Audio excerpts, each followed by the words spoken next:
The massive alien ship appeared on a quiet Tuesday morning, its metallic surface gleaming under Earth's sun. For hours, it hovered silently above New York City, neither attacking nor communicating.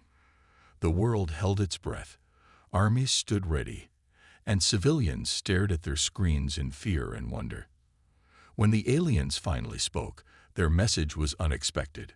"We come in peace, as representatives of the Galactic Council. We wish to welcome humanity into our fellowship of advanced civilizations." The next few days passed in a blur of diplomatic meetings and worldwide celebrations. The aliens called themselves the High Council representatives, and they painted a beautiful picture of galactic cooperation.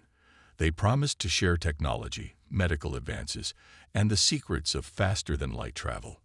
Earth's leaders, eager to join this seemingly advanced coalition, agreed to initial talks.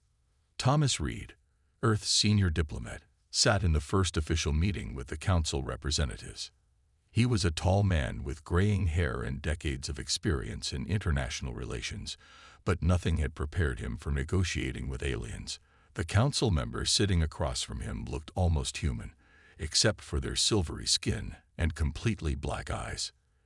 "Your world has great potential," the alien said, its universal translator converting its clicks and whistles into smooth English. "We see in humans a spark of greatness that could benefit the entire galaxy." Thomas noticed something odd in the alien's tone, but he dismissed his concerns.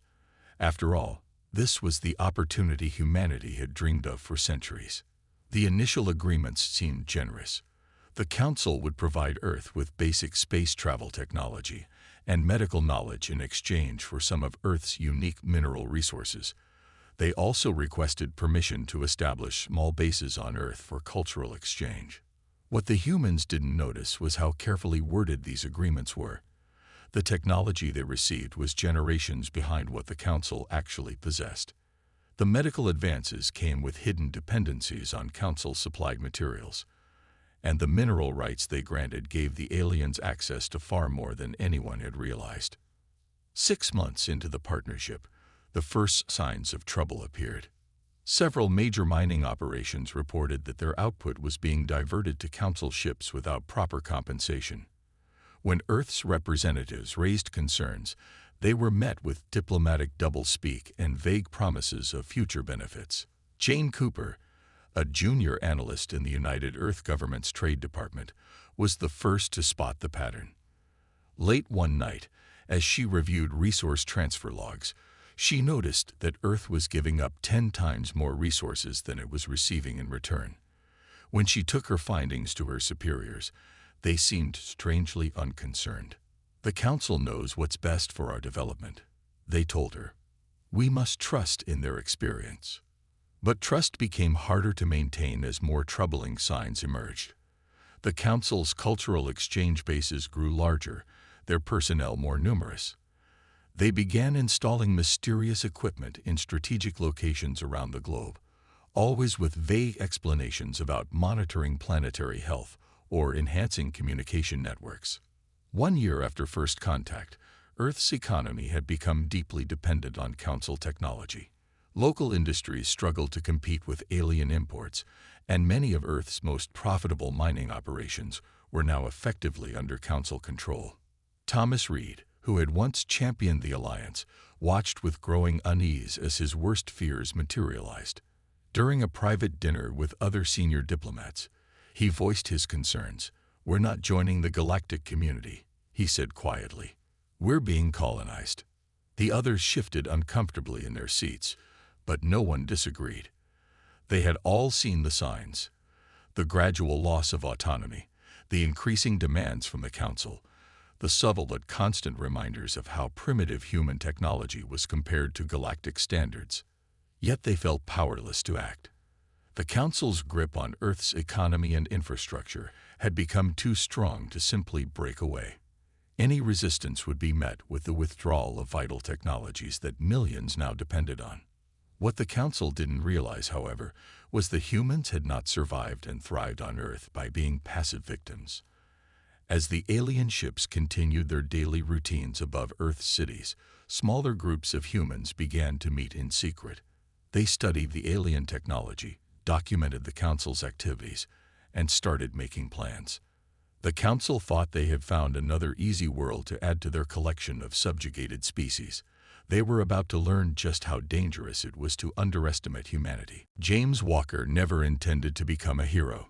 As a maintenance technician at the Council's main Earth embassy, his job was simple: keep the building's systems running and stay invisible. But fate had other plans for him that cold winter morning. While fixing a faulty cooling unit in the embassy's data center, James noticed something odd. The alien computer terminal nearby was still logged in, its screen displaying text in the Council's standard language. After months of exposure to their technology, he had learned to recognize some of their symbols. His heart nearly stopped when he translated the first line: Final phase, Earth subjugation timeline. James looked around nervously. The data center was empty, and according to the maintenance schedule, it would stay that way for the next hour. Taking a deep breath, he pulled out his Modify tablet, a device he'd enhanced with salvaged alien tech components. If he was going to do something stupid, it might as well be now. Connecting his tablet to the alien terminal was surprisingly easy. The Council, arrogant in their technological superiority, never expected a primitive human to attempt accessing their systems. James downloaded everything he could, his hands shaking as file after file transferred. The Council's plan was worse than anyone had imagined. Earth wasn't just being colonized, it was being prepared for complete enslavement. The documents detailed how the Council had done this dozens of times before to other species. First, create dependency. Then, weaken defenses. Finally, trigger a manufactured crisis that would force the target world to submit completely to Council control. For Earth, the crisis was already in motion. The Council had secretly introduced a biological agent into several major food crops. In 3 months, these crops would begin to fail.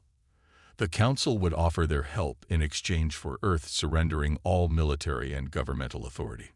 James had to get this information to someone who could use it.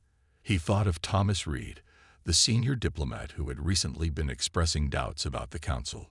The old diplomatic channels might still be secure enough for a quick transmission. As James turned to leave, he heard footsteps. A Council guard stood in the doorway, its silvery skin reflecting the harsh data center lights. "Humans are not permitted access to this terminal," it said, reaching for its weapon. James did the only thing he could.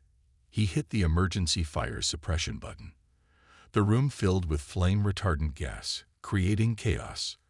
In the confusion, he managed to activate his tablet's transmission program.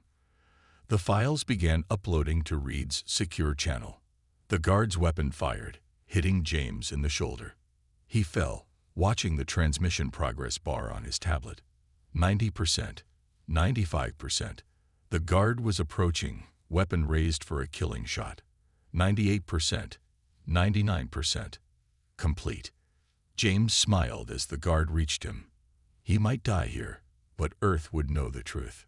Thomas Reed was working late in his office when the transmission came through. As he read the files, his face grew pale. Everything made sense now. The crop failures that were already beginning, the Council's increasing presence in Earth's agricultural sectors, the strange new terms in their assistance agreements. He immediately began making copies of the data, sending them through secure channels to trusted contacts in every major government.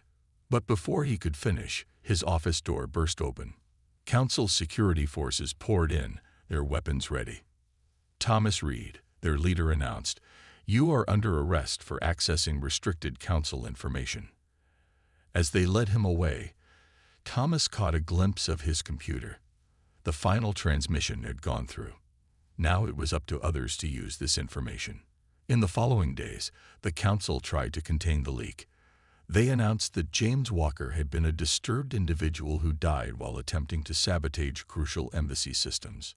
They claimed Thomas Reed had been caught selling state secrets to rival nations. But the truth was already spreading. In secret bunkers and hidden meetings around the world, Earth's leaders began to plan. The council thought they had contained the situation, but they had forgotten something important about humans. They were at their most dangerous when backed into a corner. The seeds of Earth's revenge had been planted. Now it was just a matter of time. On the surface, everything remained normal.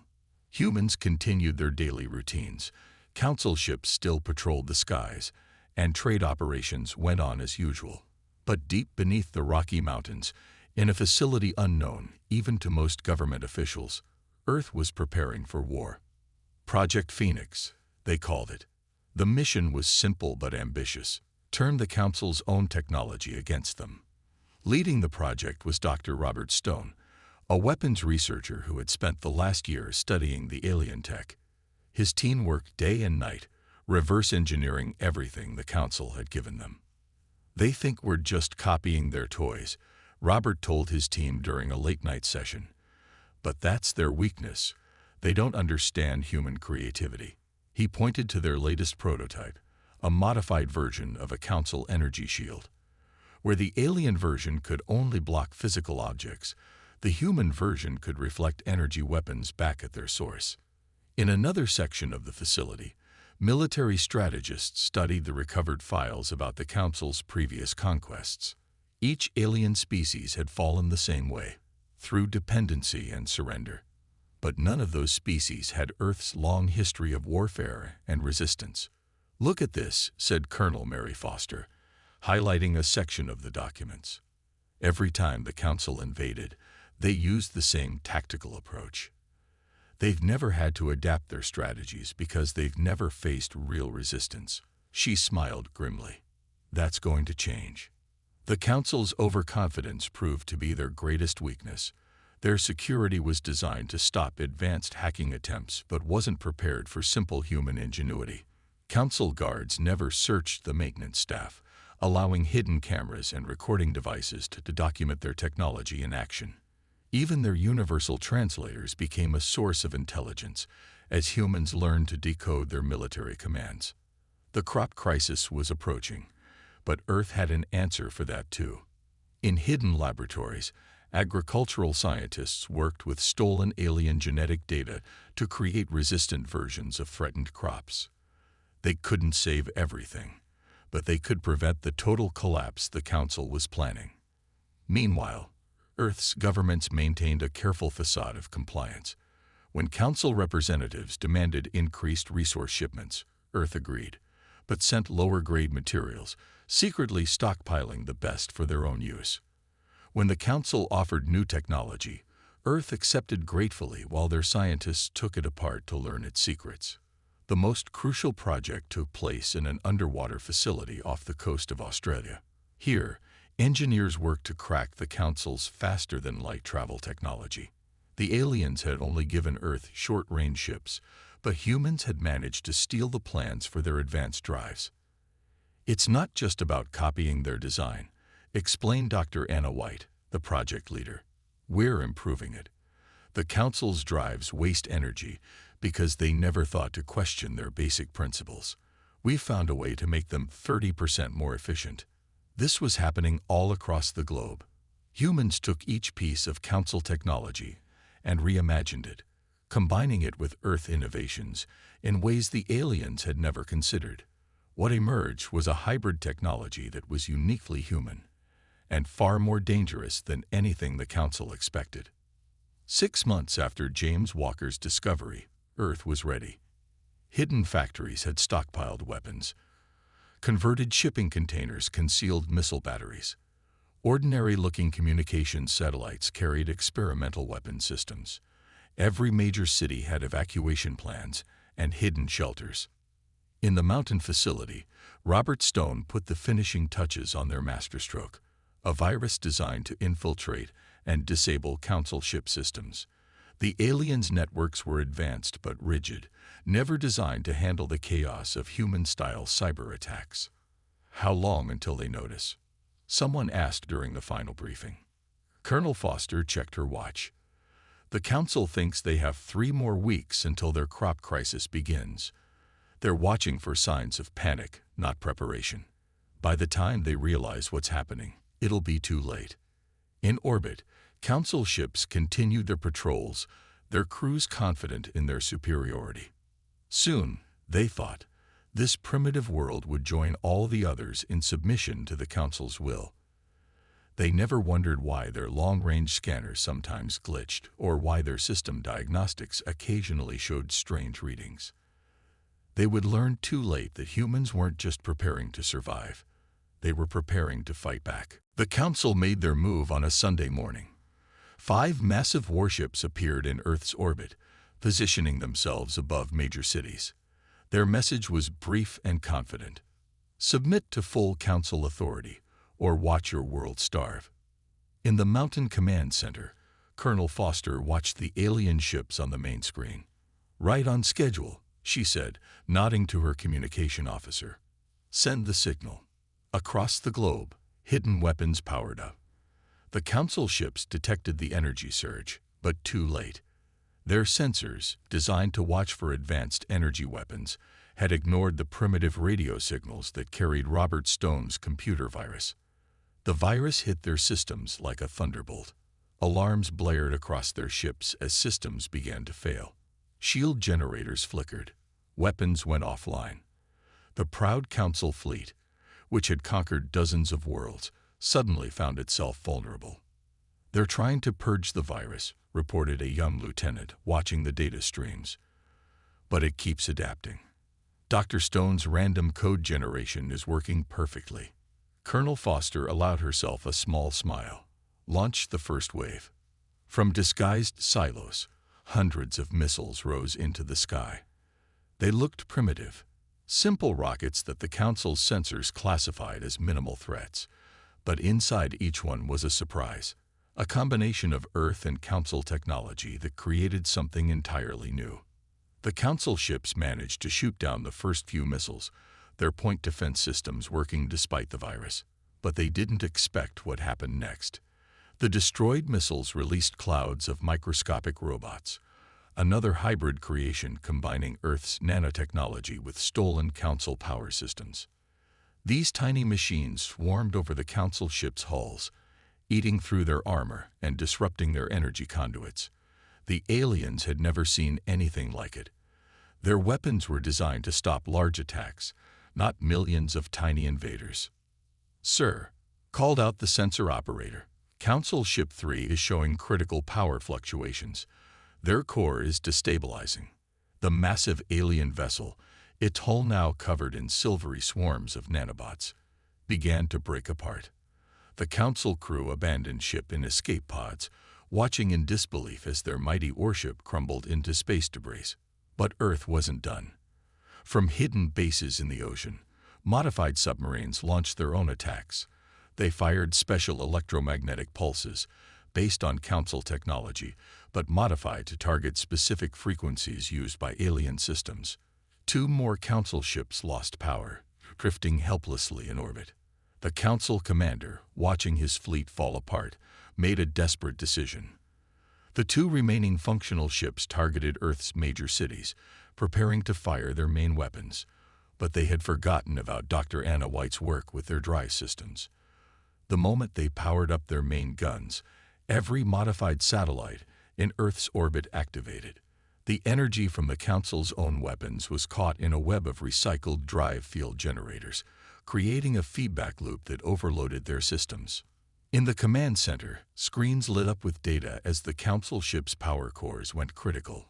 "All Earth forces, clear the engagement zone," ordered Colonel Foster. "Let's see how they like having their own technology used against them." The explosion lit up the sky like a new sun. When the light faded, only debris remained of the Council's mighty warships. Earth's first battle for freedom had lasted less than an hour. In the aftermath, as recovery teams collected alien wreckage for study, Colonel Foster received an urgent message. The Council's main fleet had been alerted and was already on its way. They would arrive in less than a week, expecting to find a devastated Earth ready for conquest. "Good," said Foster, looking at the battle data on her screens. "Everything's going according to plan. Begin Phase 2. Around the world, hidden factories increased production. Launch sites prepared their weapons. Earth's modified ships powered up their drives. The real war was about to begin, and humanity was ready to show the galaxy why you should never underestimate a cornered species. In orbit, the remains of the Council's peacekeeping fleet continued to burn up in the atmosphere, creating shooting stars that reminded everyone below of humanity's first victory against their would-be conquerors. The Council's main fleet emerged from faster-than-light travel, expecting to find Earth helpless and ready for conquest. Instead, they found empty space. Earth's defense platforms, cities, and even the wreckage from their previous battle. Everything was gone. "Impossible," muttered the Council fleet commander, his silvery skin reflecting the bridge lights. "An entire planet cannot just disappear." But Earth hadn't disappeared. They had done something the Council thought impossible. They had improved the alien cloaking technology to hide an entire planet. While the Council fleet searched in confusion, Earth prepared to strike. In a hidden facility on Mars, Colonel Foster stood before the assembled pilots of Earth's new strike force. "The Council thinks they're the hunters," she said, gesturing to their hybrid fighters. "Today we show them what it means to be prey." The Earth ships were unlike anything the galaxy had seen before. They combined Council technology with human design philosophy, creating vessels that were smaller, faster, and far more aggressive than their alien counterparts. Where Council ships relied on overwhelming force, Earth's fighters emphasized speed and stealth. The first attack came from nowhere. One moment, the Council fleet was in perfect formation. The next, their support ships began exploding. Earth fighters appeared and vanished like ghosts, their modified engines leaving no energy trail for the Council to track. "Pattern Delta," ordered Colonel Foster through the secure command channel. "Hit and fade. Don't let them predict your movements." Robert Stone's virus had evolved since its first use. Now it didn't just shut down Council systems, it made them turn against each other. Alien ships fired on their own allies, their targeting systems compromised by the chaotic human code that defied their logic. The Council fleet commander watched in horror as his carefully organized formation fell into chaos. These humans weren't fighting like any species they had encountered before. There was no pattern, no predictable strategy he could counter. But the real surprise came when the Council tried to call for reinforcements. Dr. Anna White's improved drive technology allowed Earth ships to create localized disruption fields. The Council's distress calls never made it past their own ships. "They're breaking formation," reported a sensor operator in the Mars Command Center. 3 groups trying to retreat in different directions. Colonel Foster nodded. This was what they had planned for. Launch Phase 2. Show them why you don't turn your back on Earth. Hidden among the asteroids, Earth's heavy weapons platforms powered up. These weren't the elegant energy weapons the Council favored. They were brute force instruments combining human nuclear technology with alien power systems. The resulting blast waves caught the retreating Council ships, overwhelming their shields through sheer destructive force. 60% of enemy fleet destroyed, called out the tactical officer. Remainder are attempting emergency jumps. "Let them go," ordered Foster. "They'll carry our message back to the Council." But Earth's revenge wasn't limited to just one battlefield. While the main Council fleet was distracted, smaller human strike teams hit targets across Council space. Research stations, supply depots, communication hubs. Anything that supported the Council's power was a target. The Council had never faced an enemy that fought this way. Their previous conquests had been straightforward affairs against species that fought conventionally. Humanity's guerrilla tactics and improvised weapons left them reeling. Most shocking to the Council was how their own subjugated species reacted. On dozens of worlds, populations that had lived under Council control for generations watched human ships strike their oppressors. They saw Council stations burn, Council ships flee, and began to wonder if resistance was possible. In the Mars Command Center, Foster received reports from across the galaxy. Earth's attacks had thrown the entire Council into chaos. Their carefully maintained image of invincibility was shattered. "Begin transmission of the evidence package," she ordered. The files James Walker had stolen, along with proof of council atrocities, began broadcasting on all frequencies. Every species under council control would learn the truth about their rulers. The council had thought they were dealing with simple primitives. Now they were learning that humanity's greatest weapon wasn't their technology or their tactics. It was their ability to inspire others to fight back. The council's central meeting chamber had never seen such chaos. Representatives from 100 worlds argued as reports of rebellions flooded in from across the galaxy. On the main screen, another council fortress exploded, destroyed by former slaves using Earth-supplied weapons. "How dare these humans share advanced technology with lesser species?" shouted one council member, his silvery skin dark with rage. "This violates all our laws. Laws that we created to keep others weak," replied another member, speaking the bitter truth that no one had dared voice before. "And now those laws are being used against us." On the desert world of red sand, former mining slaves overwhelmed their council overseers using modified Earth weapons. The council's energy shields couldn't stop the simple metal bullets that humans had taught them to enhance with stolen power cores. Council rulers who had grown fat on stolen wealth found themselves running from their angry subjects. Dr. Robert Stone had traveled personally to the ice plains of Winter's Edge to teach its native people how to turn their council-given tools into weapons. "Your masters gave you mining lasers to cut ice," he explained to the eager crowd. "Let us show you how to cut their ships instead." The council's response teams found themselves facing not just human tactics, but dozens of different fighting styles. Each species adapted Earth's hybrid technology to their own unique abilities. The winged people of high reach turned their atmospheric processors into electromagnetic pulse generators. The tunnel-dwelling folk of deep core modified their drilling machines into weapons that could tear through council armor. Colonel Foster coordinated these rebellions from Earth's new mobile command center, a massive stealth ship hidden in the spaces between stars. The council's biggest mistake, she told her staff, was thinking that keeping species separate would keep them weak. Instead, they created 100 different ways to fight them. The council tried to maintain control through their superior technology, but that advantage was disappearing. Every defeated council ship and captured base provided more technology for Earth scientists to study and improve. Dr. Anna White's team worked around the clock, sharing their discoveries with other species scientists. "The council kept us from talking to each other for centuries," said a rebel leader from the water world of Blue Deep. "They never imagined what would happen when we finally could. Humans didn't just give us weapons. They gave us hope." Even species that had been under council control for generations began to rise up.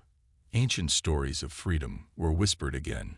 Young ones who had never known anything but submission began to dream of something better.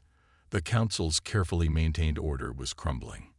In orbit above the council's capital world, Thomas Reed, recently freed from prison by rebel forces, watched the revolution spread. "They thought treating other species as inferior made them superior," he said to his liberators. "Instead, it gave all of us a reason to unite against them." The council made a desperate attempt to turn their subject species against each other. They offered rewards, promised privileges, tried to play on old rivalries. But Earth had been careful to share everything equally, showing trust that the council never had. Their attempts to divide the rebels failed. "Send the final signal," ordered Colonel Foster, watching the council's capital defenses weaken. "It's time for everyone to strike at once." Across the galaxy, rebellion leaders received Earth's message. Ships appeared from hyperspace, weapons powered up, and millions of formerly obedient servants turned on their masters. The council's mighty fleets found themselves attacked from all sides by species they had thought safely enslaved. In the council's meeting chamber, the few remaining leaders watched their empire collapse. One of them, older and perhaps wiser than the rest, simply nodded. "We pretended to uplift these species while keeping them down," he said quietly. "Humans showed them how to truly rise up. Perhaps that is the real advancement we should have been seeking all along." The revolution that Earth had sparked was reshaping the galaxy. But the real question remained: what would rise from the ashes of the Council's fallen empire. 1 year after the revolution began, representatives from every free species gathered in the former council chamber. The Great Hall, once reserved for only the highest council members, now held beings of all shapes and sizes. Where there had once been submission and fear, now there was hope and determination.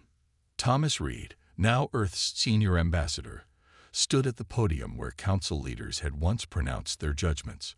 The scars from his prison time were still visible, but his voice was strong and clear. "We didn't fight this war just to create a new empire," he said, looking across the gathered delegates. "We fought it so every species could be truly free." The challenges were enormous. Some wanted revenge against their former masters. Others feared that without the Council's control, old conflicts would return. A few even suggested that Earth should take the Council's place as the galaxy's rulers. Colonel Foster, watching from her seat among Earth's delegation, shook her head at that last suggestion. "The moment we try to rule others," she whispered to Dr. Stone beside her, "we become what we fought against." Instead, Earth proposed something new: the Galactic Alliance. Unlike the Council's rigid hierarchy, this would be a true partnership. Each species would govern itself while working together on problems that affected everyone. "Look at what we achieved together," Dr. Anna White said during her presentation. She displayed images of the hybrid technologies that had helped win the war. "When we share knowledge freely, we all become stronger." The former council members who had survived the revolution were also present, not as rulers but as equals. Many had been humbled by their defeat. Some even offered valuable insights into mistakes they didn't want the new alliance to repeat. "We thought unity meant control," said one former council leader. "You humans showed us it really means cooperation." The new alliance faced its first test when pirates, using stolen council weapons, began raiding outer colonies. Instead of sending just human ships, Earth helped coordinate a joint response. Ships from a dozen species worked together, each contributing their unique abilities to the defense fleet. "This is what the Council never understood," Robert Stone told a group of alien scientists as they studied the battle data. "Different doesn't mean worse. Each species brings something valuable to the table." The Alliance's first major project was to help worlds damaged by Council rule. Teams of human agricultural experts worked with local scientists to repair planets where the Council had stripped resources. Dr. White's improved drive technology made it possible to reach even the most distant colonies with aid. On worlds where the Council had restricted education and technology, Earth set up learning centers. But these weren't just for humans to teach. They were places where all species could share their knowledge. "My great-grandparents were taken as slaves by the Council," said a young alien student at one such center. "Now I'm learning engineering from humans, biology from the high-reach people, and mathematics from deep-core scholars. This is real freedom." The former Council libraries, once restricted to only the highest officials, were open to everyone. Centuries of hoarded knowledge became available to all. Species that the Council had kept isolated began learning about each other's cultures and histories. Thomas Reed, watching children from different species playing together in the Alliance capital's new park, smiled at how far they'd come. A year ago, this would have been forbidden. Now it was normal. Was it worth it? Colonel Foster asked him, looking at the scars from his imprisonment. All the fighting, all the sacrifices. Reed watched as a human child helped a small alien learn to play catch, while their parents chatted nearby about trading opportunities between their worlds. "We didn't just get revenge," he said. "We built something better than what we destroyed. That's the greatest victory of all." In orbit above, ships from dozens of species moved peacefully through space that had once been restricted to Council vessels only. Earth had indeed gotten its revenge, not just by defeating the Council, but by creating a galaxy where such oppression would never be allowed to rise again. The Council had wanted to make humanity submit. Instead, they had inspired humanity to lead the galaxy toward true freedom.